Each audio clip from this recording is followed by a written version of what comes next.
ඔන්න ගොඩක් ගේමර්ස්ලාට ඉස්සරහට එන්න තියෙන ගොඩක් දුක හිතෙන නිවුස් එකක් අරගෙන ආවි. දැනටමත් ඔයා යූස් කරන PC එකේ තියෙන graphic driver version එක දන්නවද?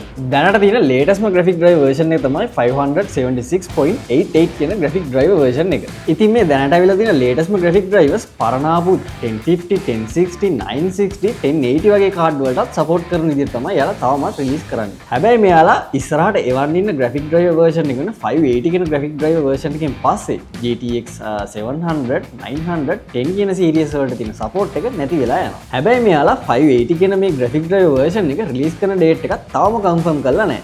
Adobe Creative Cloud වගේ softwares වා buy කරලා genuine විදිහට නම් use කරන්නේ මේ කියන update එක ආවට පස්සේ ඔයාලට ගොඩක් ගැටලු වලට මුහුණ දෙන්න වෙනවා. ඒ වගේම විශේෂ දෙයක් විදිහට GTX පරම්පරාවේ මේ update වලින් බේරෙන කෙනෙකුත් ඉන්නවා. ඒ තමයි GTX 16 series එක. එහෙනම් අපි තවත් වීඩියෝකින් හම්බෙමු. මතක ඇතුව අපිට subscribe කරලා bell notification එකත් on කරලාම තියාගන්න. Sri Lankan's number one IT partner, Chama Computers, Colombo, Minuangoda, and Kandy.